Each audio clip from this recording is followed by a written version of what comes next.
Viraj. I'm doing incredibly well. We are the show is on tour. We're currently in new locations every week, as I mentioned. It's incredible. How are you?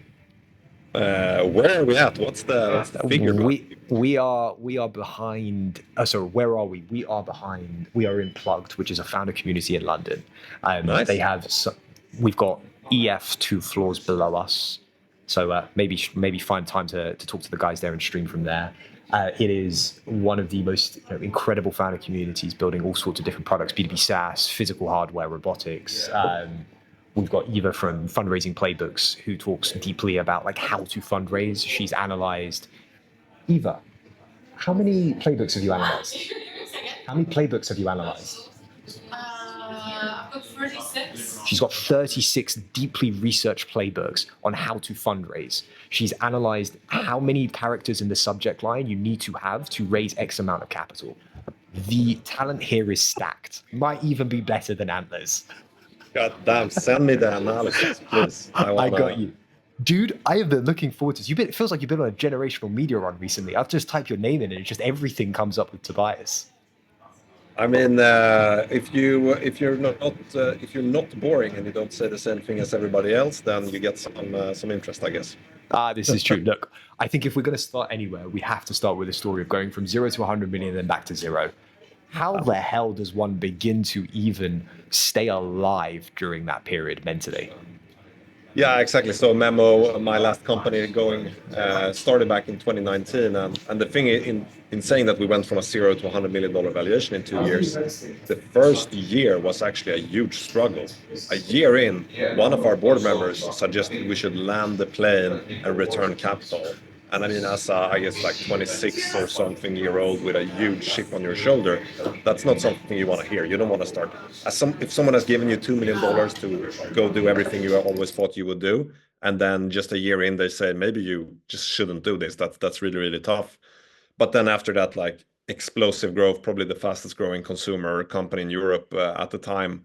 And I mean, 2 years in, $100 million valuation and still very young and thinking you have, $10 million of cash, but it's actually in paper money. It's pretty damn interesting, I tell you, if you don't come from a situation like that before. You get gets to your head a little bit. I can assume it does. I mean, how did you stay so headstrong throughout all of this? I mean, like, and not see it as a failure either, right? To go from 0 to 100 million back to 0 would take its toll on a lot of people. How have you been able to stay headstrong throughout that process? How were you able to come out the other end, quote unquote, mentally still alive? Yeah, and I mean, I've heard that like back channel to me that other people are surprised that I got through it and came out Really? the way which is interesting. They're surprised you came out of it, dude. I mean, like after I met you the first time, I realized like you're just wired differently. But talk to me. No, as in like, because I was very quickly back out in the ecosystem and talking about it, and people were like, "Oh," not saying it directly to my face, but through other parties, like, "Oh, I thought Tobias after a run like that would like go hide under a stone or something." But here's the thing, right? If you know anything about venture is about stringing a bow, and you pull it back as far as you can, and you shoot as hard as you can. And when you pull a bow that hard, either you hit in the middle very, very hard, or if you just go 1 degree off, you miss the target by a mile, right? And that's what venture is like, and that's why it can feel like, oh my God, we're so on target, everything is great, we're $100 million company, and then you realize, no, my aim was actually a few degrees off, and then it looks like the biggest failure ever. It's because you actually gave it all, and you could build the same business in a way where you don't pull the bow at all that hard, and where you end up somewhere on the target, but you'll never hit a strong bullseye. You will always be like a meh outcome. So I think for me, it was just like, during I that knew. process, did you find what the single point of failure was, or was there a cascading amount of failures that happened? Great question. I think there were 3 things that happened to us late 2021. First, these people who were in paid and growth at the time know this. Most people don't think about it, but that's when Apple actually rolled out these privacy changes that now you weren't tracked. So our like return on ad spend basically went from being with startup math, break even on the first purchase for every customer, Right. overnight went to losing 67 cents on every customer. Overnight Insane. on our biggest growth channel. And that happened. Secondly, the COVID effect went away, and we were very COVID fueled. We had so the business was, of course, a consumer marketplace for celebrity videos. Celebrities were at home, they were recording a lot of videos, and then overnight, when COVID disappeared and the lockdowns disappeared, if they were comedians, they were like, "Bro, I've got 100 shows to do in a month that I canceled during COVID. I'm just gonna throw my phone away. I'm not gonna record a single video for a lot of time," and that's Was supply there churn. was the margin that they were making on the video greater than going and doing the show? As a not for you, but for the comics as an example, or for the celebrities on the platform. Sorry, one more time. If it was I said, was the margin that like the revenue and income that they were making through the startup through the platform, was that significantly larger than if they were to go and do a show, or did they just not understand why this was deeply important to them and their personal brand and their revenue streams? I think so. It's one of those things where it's like hard to get into the minds of people. I think Right. the revenue per minute was amazing through Memo, but if they Exactly. did go to the show and they got one big lump sum after that, that felt better, right? So that's Okay. you're like, even though if you stack like, so we had people earning more than like $10,000 a month and way beyond that from their home doing videos with very, of course, not that much work. That was still, it was hard for them to compare that because it felt like they did so many videos versus going and doing one gig and getting paid For an a hour few getting thousand paid. pounds. So that was the difference. And then just to go back to what the things that turned everything around was, so you first had the Apple stuff, the privacy changes, then we had the COVID, and then thirdly, of course, the markets turned.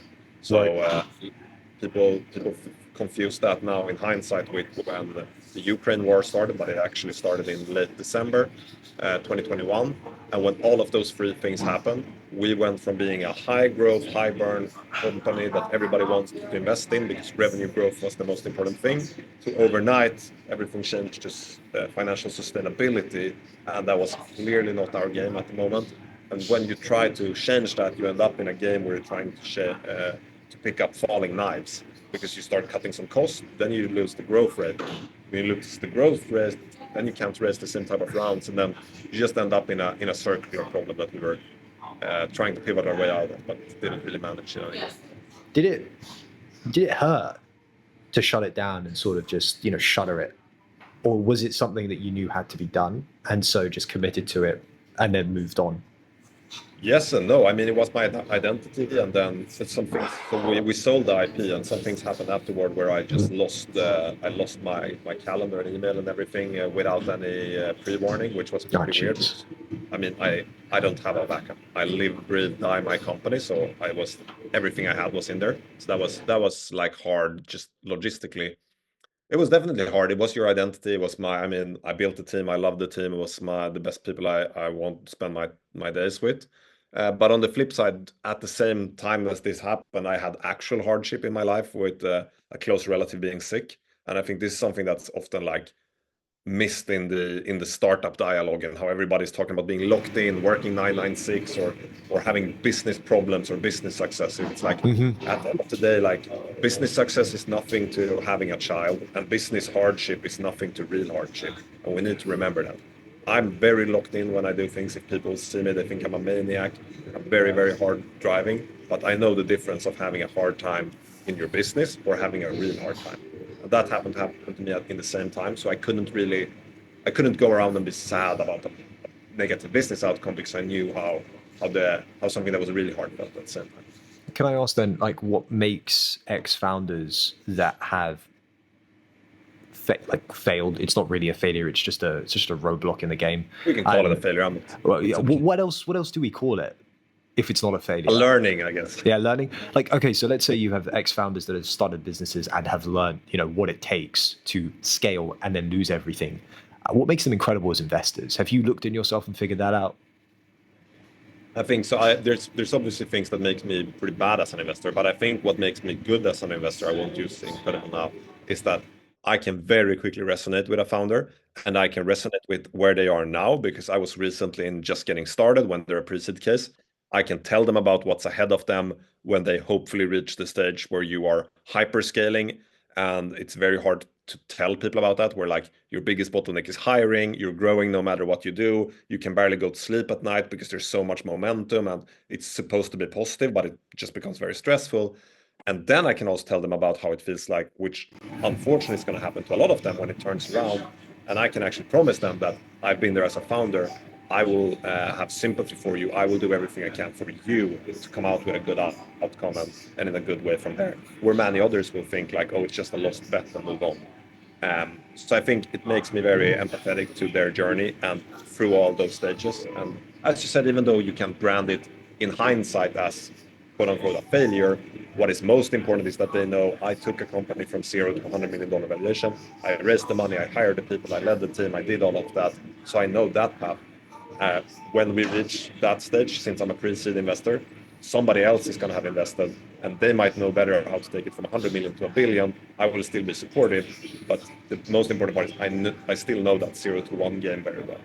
Okay, talk to me about Antler and the role there currently, because like not often do you get someone that's gone off the cliff, roll into GP, and then your ability, as you said, to sort of resonate and be empathetic at 0 to 100 million, and then if they're struggling, the 100 million to zero.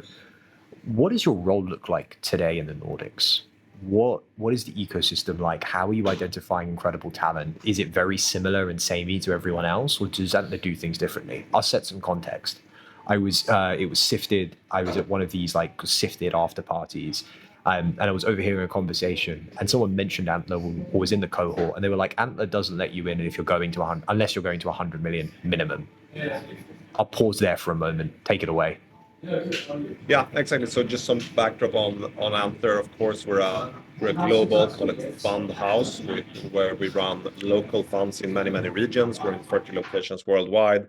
All of them have in common that we're pre-seed, first ticket investors, and one of those funds is the Nordic one, where I'm a partner in Stockholm. And I mean, to your question, like what's in my role? I mean, the biggest, most important thing for me is find the best talent, so founder talent, support them in the beginning, back them, and then help them get off to like the next round, the first big round after Antler. And then, of course, I'm a supporter also after that, but then there's usually some new momentum and some new people coming in. And on talent, I mean, in Stockholm right now, we're just very fortunate because we have people who have driven the momentum, right, and increased so much how many people are looking into foundership or being a founder as call it a career choice or a life choice rather. Do you think we have? Do you think, or have you identified this like subculture of like wannabe founders, of like just wanting to be founder-esque, and how do you filter that out? That's a great question. I just had a group of people from actually Aalto University in Finland here earlier today who are doing some sort of a founder sprint thing through uni, and that was what I told them. Like, I knew from my journey when I had to be a founder, because back then, this is like more than 10 years ago, we didn't read like all about VCs and startups and founders all day as we can do now. To me, it was just like I was working at these early stage startups, both of them who later became unicorns, and I just kept feeling, and this is so sounds so arrogant and everything, right? But like I should be running the show. I need to be running the show. And it wasn't because I said I was better than the CEO or anything. It's just like for me to be comfortable here, I need to do that. And I think for me, that is the unlock to knowing that I should be a founder because I have that mentality. I have to be in charge. I accept all the accountability and everything that comes with it. So sifting out, I think it's really that. Like first beginning with like, are they here just because it's a trend now and it's something they want to try out, or do they have some intrinsic experience or something where they're like they've been trying to do other stuff and it just doesn't work? And I think for me the very best like archetype for someone who's especially or at least as a first time founder, it's just that they've been close to that journey before. They've been a very early hire and they've seen it up front, and they've seen all the pain, they know all the struggles, they've worked really hard, and still they come out of that saying like, next time I'm gonna be the founder. That's really the favorite type for me. The ones who are most often tourists, it's the ones who leave a big cushy job at Google or a big corporate, and they're like, "Oh, being a founder sounds cool. I've read about it. I've never done anything entrepreneurial. Maybe I sold some lemonade. Now I want to have a VC round done." And that's just like most of them kind of work. Do you think that everyone should take VC money, or do you think that you should, if the business model is not VC backable, it's not a hyperscalable business, you should just bootstrap this thing into Almost oblivion? no one should take VC money, and many of. And so first of all, if you can, you should not take money at all. And then there's also the subset who should do what is now like famously called seed strapping or similar, or even something else in that, where they should Explain raise. that to me. Seed strapping, what is that? Seed strapping is you raise the first amount of money that you need to get off the ground, but then you model it after that to be sustainable forever. So I assume you need £1 million to get off the ground and get your first clients, but you never start spending more money than those clients that pay you. And I think realistically, most people should not take VC money, and who should is you can reach that at least $100 million ARR run rate or revenue run rate. You can do it with attractive margins, and there's like time pressure, probably competitive pressure for you to get there, right? And if all those three are true, and also of course fourthly that you build some sort of a defensibility when you reach there, then you should probably take venture money. But that is, if you look at the landscape of companies, it's such a small fraction who can actually do it. Okay. What is the one characteristic or one trait of the founders in Antler that is all the same? All the same? Yeah. What is the similar pattern amongst all your greats inside of Antler?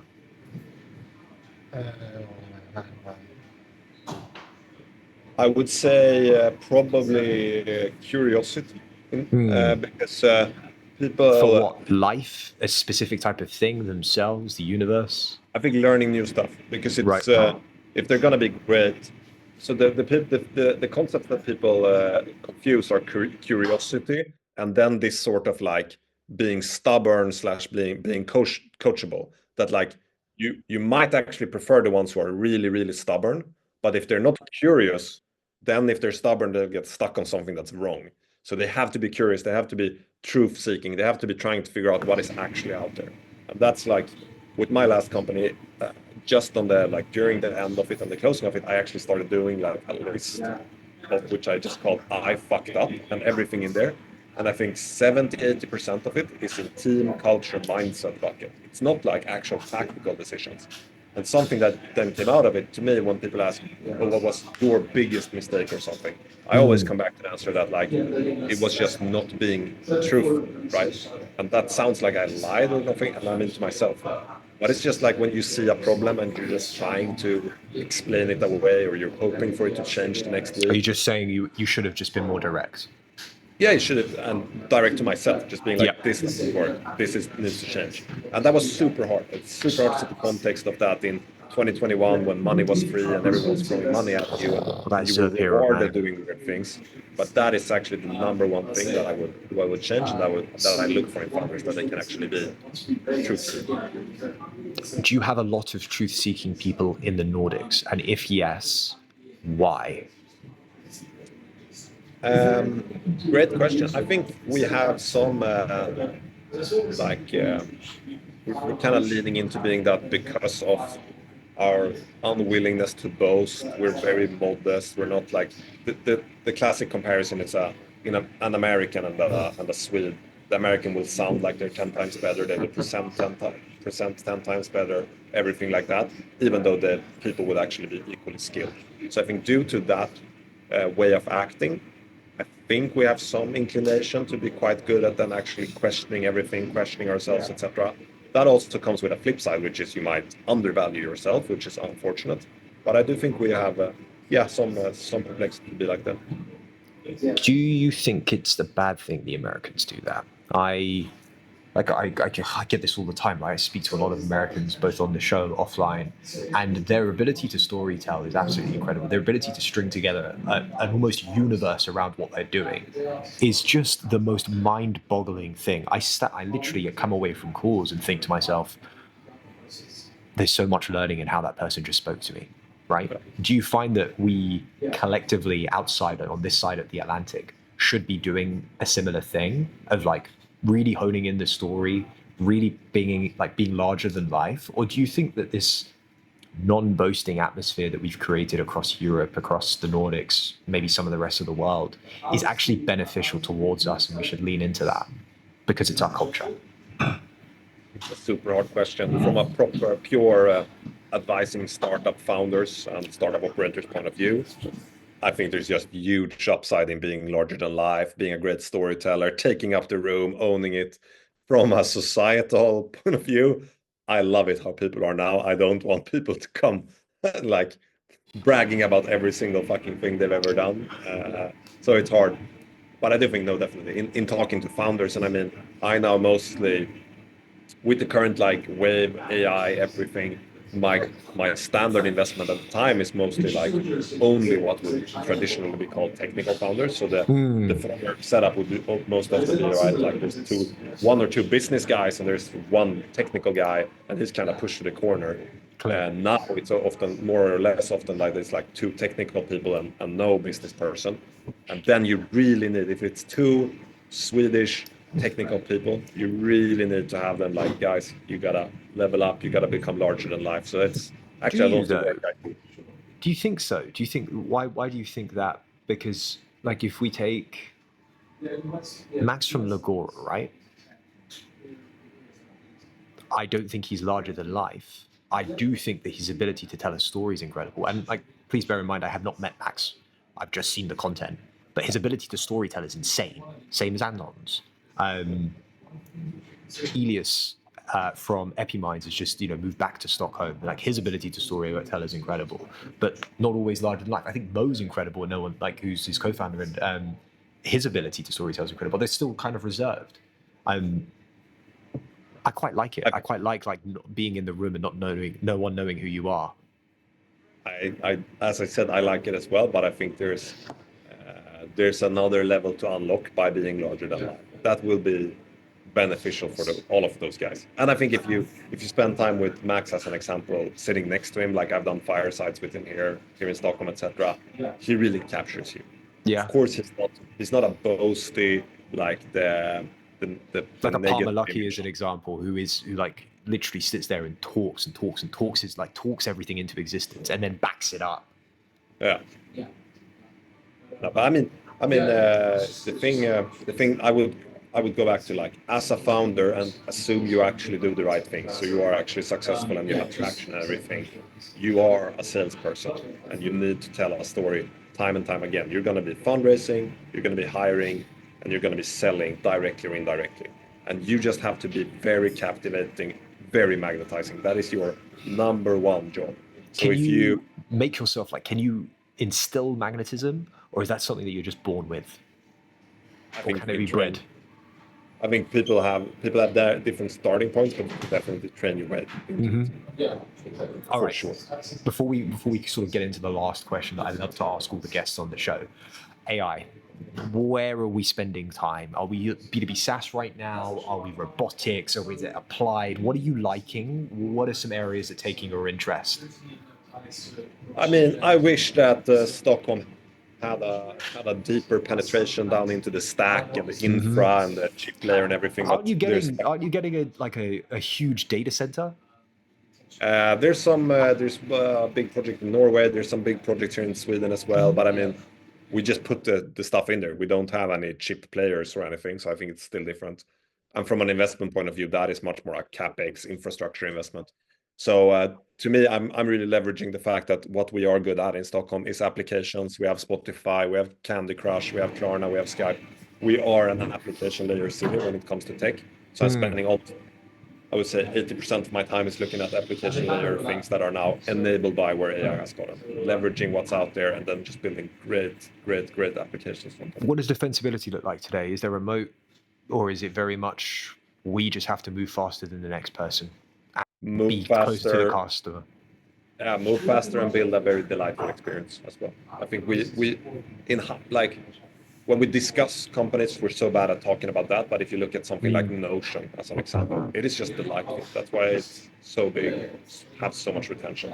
You couldn't say they're not the fastest to do anything. They took a very long time. They're not special. You could say they do a little bit of everything, but it's a fucking amazing experience.